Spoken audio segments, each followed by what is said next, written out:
사순절 세 번째 날 하나님 말씀을 이제 묵상할 때에 오늘 본문 말씀을 가지고 예수님을 자신의 집으로 모셔드렸던, 그리고 예수님을 영접하고 예수님의 제자가 되었던 이 레위 마태에 대해서 말씀을 나누도록 하시겠습니다. 예수님의 12제자 가운데서 이 마태라는 제자가 있습니다. 마태. 그의 본래 이름은 레위입니다. 레위. 이 레위라는 이름을 가지고 있을 때에 예수님께서 이 레위를 부르시고 그의 이름을 이제 너는 이제부터 마태라 이제 해라 이렇게 불러주셨는데, 이 마태라는 이름의 뜻은 하나님의 선물입니다. 하나님의 선물. 이 하나님의 선물이 되었던 이 마태, 실제로 그가 마태복음의 저자가 되어져서 하나님의 선물, 말씀을 모든 인류에게 전달해주는 귀한 일꾼이 되었지요. 자, 예수님의 이 부름을 받기 전에 마태가 어떤 직업을 가지고 있었느냐? 오늘 본문에 보니까 그가 세관 직원이었다 이렇게 이야기를 하고 있습니다. 여러분 아시다시피 예나 지금이나 서민들의, 일반 사람들의 세금을 걷어가는 이 세관원에 대해서 그렇게 호의적으로 보는 시각은 없는 듯합니다. 세금을 걷어가는 사람이기 때문에. 특히 이 시기, 지금 마태가 살았던 이 시기는 이스라엘의 지배를 받고 이스라엘 사람들은 세금을 내면은 그 세금이 일정량 로마에 이제 바쳐지게 됩니다. 로마는 이스라엘 사람들 중에서 로마를 위해서 일할 사람들을 이제 뽑는데, 이 세관원을 뽑는데 어느 특정 지역, 예를 들어서 부산이면 부산 안에서 남구 안에서 어떤 동에 대해서 당신이 이 지역을 세금을 징수하는 사람이 되시오. 그리고 세금의 양을 정해줍니다. 문제는 이 세관원이 어느 지역에 세금을 징수하는 사람이 되어지면은 로마에서 걷으라 한 세금만 걷으면 되는 데에 온갖 수단과 방법을 가리지 아니하고 할 수 있는 대로 많은 세금을 이제 걷어서 로마가 원하는 일정 양은 그들에게 주고 나머지는 모두 다 자신의 것으로 삼았다라는 거죠. 그러면은 이 세관원 입장에서는 자신의 재산을 이제 정식하고 불리려면은 방법은 어떤 방법입니까? 로마가 걷으라고 하는 돈보다도 더 많이 걷어서 최대한 많이 걷어서 일정량을 주고 나머지를 자기 것으로 삼는 것. 이 방법이 최선의 방법이고, 실제로 이런 방법을 통해서 당시 세관원들이 착복을 했던 사례들이 너무나도 많았습니다. 그러다 보니까 그 당시 동족으로부터, 유대인으로부터 이 세관원은 정말 멸시와 이 경멸의 이제 대상으로 이제 취급을 받았죠. 그렇지만 그럼에도 불구하고 예나 지금이나 어떤 사람들은 명예도 중요하지 아니하고 사람들이 나를 못되게 보든 싫어하든 말든 간에 내가 돈 많이 벌어서 그냥 호의호식하며 사는 것이 최고다. 이런 이제 사고로 살아가는 사람들이 있지 않습니까? 바로 레위, 이 마태가 원래 그런 자였다라는 이야기입니다. 자, 여러분 천국을 가는데 부자가 가는 것이 쉬울까요? 가난한 자가 가는 게 쉬울까요? 참 이 질문 자체가 그렇지만은 성경에서는 뭐라고 했습니까? 부자가 천국에 들어가는 것이 낙타가 바늘기로 들어가는 것보다 더 어렵다. 왜 이런 말씀을 해놓았을까요? 그만큼 어렵다라는 겁니다. 못 들어간다라는 것이 아니라 하나님께서 부한 자로 살 수 있는 은사를 주시면은 또 그에 걸맞는 또 하나님의 요구하심이 있는 데에 그게 이르지 아니하면은 그 부 때문에 하나님의 나라, 하나님을 믿는 데에서 오히려 걸림돌이 되어지는 것이 너무너무 많다라는 이야기입니다. 예수님 당시에 그 문화가 성문화죠. 성벽 문화. 그러니까 이 성벽으로 둘러진 이 성 안에서 사람들이 살죠. 성 밖에 사는 사람들은 그만큼 그 당시 사람 취급을 받지 못했다는 이야기입니다. 대부분의 사람들은 성 안에 살게 되어지는데, 해가 이제 지기 시작하면은 성문을 지키는 자가, 성지기가 이제 문을 딱 이제 닫습니다. 이제 문제는 성과 성 사이를 오고 가는 사람이라든지 특히 이제 상인들이 이제 문제인 겁니다.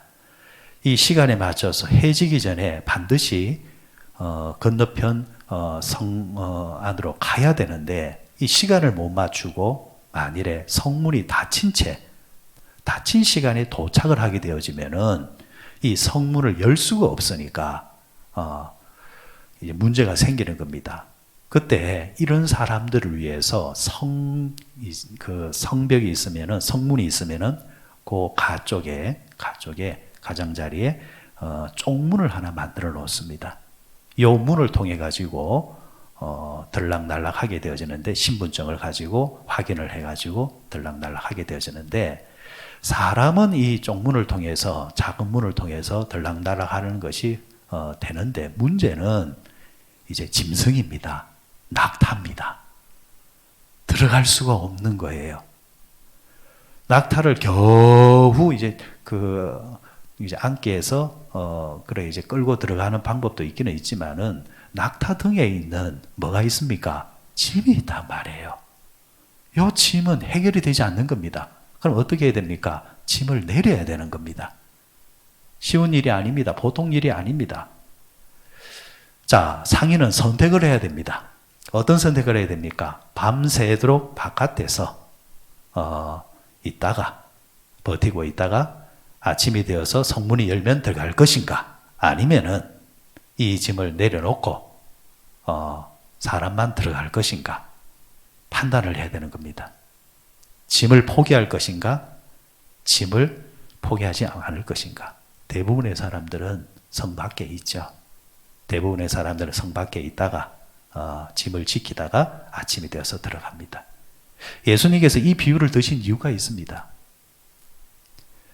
여기서 말하는 이 쪽문이 바로 예수님이 말씀하신 바늘길을 말하는 겁니다. 바늘길.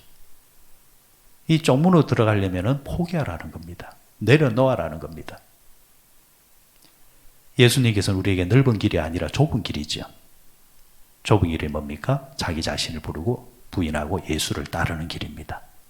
예수를 따르려면은, 예수를 믿으려면은 때로는 내려놓아야 될 것, 포기할 것이 반드시 있다는 겁니다.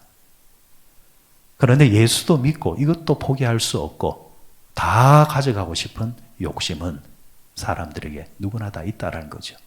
문제는 그것이 허용되지 않을 때가 있다는 겁니다. 그럴 때에 과감하게 그걸 포기하고 내려놓을 줄 아는 자가 되어야 된다. 성경은 우리에게 가르쳐 주는 겁니다. 왜? 비교할 수 없는 가치를 지니고 있기 때문에. 그 가치를 모르는 사람은 절대 포기 못합니다. 그래서 신앙생활을 시작했다가도 근심을 가지면서 세상으로 돌아가는 사람들 다 공통점이 뭐냐? 바로 이것을 내려놓지 못하기 때문입니다. 거기에 대한 애착을 내려놓지 못하니까 결국은 왔다가도 돌아가는 일들이 허다라는 거죠. 자, 오늘 마태는 예수님의 제자들 가운데서 가장 부자였습니다. 예수님의 제자들 출신들을 가만히 비교해 보면은 바로 이 세가는, 이 마태야말로 가장 부자였습니다. 가장 부자였다는 말은 예수님을 따라 났으면은 가장 많이 내려놓아야 되는 사람이고 가장 많이 포기해야 되는 사람입니다. 이걸 포기하고 예수님을 따라 나선다. 쉬운 일이 아니죠. 생각해 보십시오. 베드로나 일반 다른 제자들, 다수의 제자들은 갈릴리 바다에서 어부의 일을 했던 사람들입니다. 이 어부의 일은, 이 직업은 엄밀히 말하면은 포기했다가도 나중에 마음이 바뀌어서 돌아가더라도 할 수 있는 일입니다.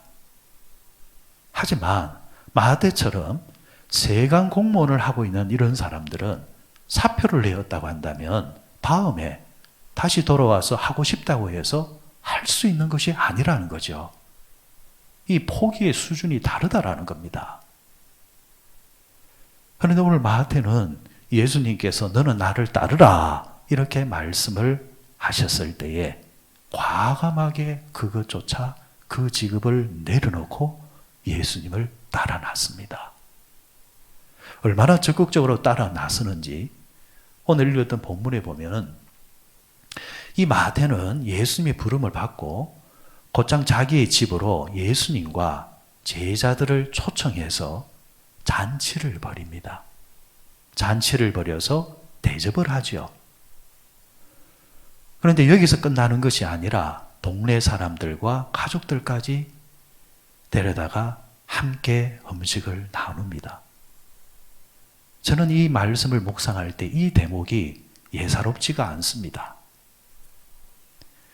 저는 이 말씀을 묵상하면서 제가 받은 말씀은 이 마태는 자신의 옛사람으로 옛생활로 돌아갈 수 있는 그 일말의 근거까지 다 내려놓고 포기했다라는 겁니다.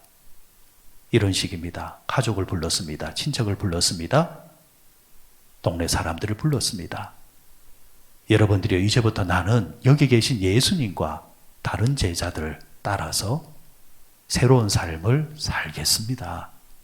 여러분들이 지금까지 고마웠습니다. 감사했습니다. 안녕히 계십시오. 공개적으로 송별하는 자리라는 이야기입니다. 마태는 이처럼 예수님을 믿기로 작정하는 그 순간부터 화끈했습니다. 여지를 남겨두지 않는다는 겁니다. 하지만 대부분의 사람들은 항상 여지를 남겨놓습니다. 혹시 모르니까 돌아갈 수 있는 근거를 딱 놔놔야 일이 잘못되면은 잃어버릴 것을 최소화시킬 수 있기 때문에. 그러나 마태는 완전히 공개적인 행보를 하고 있습니다. 가족들에게, 친지들에게, 이웃들에게 나는 이제 예수의 사람입니다. 지금까지 여러분들이 알아왔던 그런 사람이 아니라 이제는 저는 세무 공무원의 일을 내려놓고 내 남은 생에는 정말 풀타임으로 예수를 따라가는 제자의 삶을 살겠습니다. 이렇게 선언하고 있다라는 겁니다. 오늘 우리가 여러분들 예수를 믿고 예수를 따르는 그런 삶을 우리가 살고 있지만 우리의 신앙 속에 예수를 따라 나서고는 있지만 우리 안에 나름의 계산을 계속 두고 있고 재고 있고 예수님과 나 사이에 이러한 공식을 여전히 지고 있는 분은 없는지요? 예수님은 우리에게 전부를 주셨잖아요. 예수님은 우리에게 계산하지 않고 주셨단 말이죠. 그런데 그 사랑을 받은 우리는 끊임없이 계산을 하고 있단 말입니다. 아차하면은 세상으로 돌아가고 옛 신앙으로 돌아가고 옛 삶으로 돌아가고자 하는 그런 여지들을 우리에게 있고 그걸 남겨두고 있다라는 이야기입니다. 참신앙은 그런 여지도 남김없이 다 버리고 내려놓는 결단으로부터 비로소 시작된다라는 겁니다. 오늘 아침에 이 마태의 이 모습이 오늘 우리에게 도전이 되는 모습이 되어지고 우리도 이 마태처럼 잃을 게 많고 지킬 게 많다 할지라도 예수님을 따라 나서는 신앙의 삶과 비교할 수 없다라는 것을 다시 한 번 더 확실히 결단하고 이 믿음의 행보를 하나님 앞에 완전하게 할 수 있는 그런 신앙인이 된다고 한다면 마태로 통해서 하나님께서 귀한 선물을 주셨던 것처럼 하나님은 우리에게도 우리를 통해서 주시는 귀한 선물, 값진 선물의 주인공이 될 줄 믿습니다. 이 아침의 말씀을 맺으면서 우리가 알고 있는 찬송 중에 참 이런 찬송이 있죠. 뒤돌아서지 않겠네. 뒤돌아서지 않겠네. 그 앞에 가사가 어찌 됩니까? 주님 뜻대로 살기로 했네. 주님 뜻대로 살기로 했네. 주님 뜻대로 살기로 하는 사람은 뭐 하지 않아야 된다는 거죠? 뒤돌아서지 말아야 된다는 겁니다. 오늘 마태는 이 찬송의 가사처럼 뒤돌아서지 아니하고 곧장 가버립니다. 오늘 우리의 삶은 곧장 가기에도 많지 아니하는 인생의 횟수가 우리에게 남겨져 있습니다. 뒤돌아보며 가기에는 너무나도 남은 생애가 짧다라는 겁니다. 곧장 가기에도 바쁘다라는 겁니다. 사랑하는 여러분, 곧장 가십시다. 뒤돌아보지 마시고. 그래서 주님의 참 제자가 되어지는, 참 그리스도인이 되어지는 우리 모두 되시기를 주님의 이름으로 축원드립니다.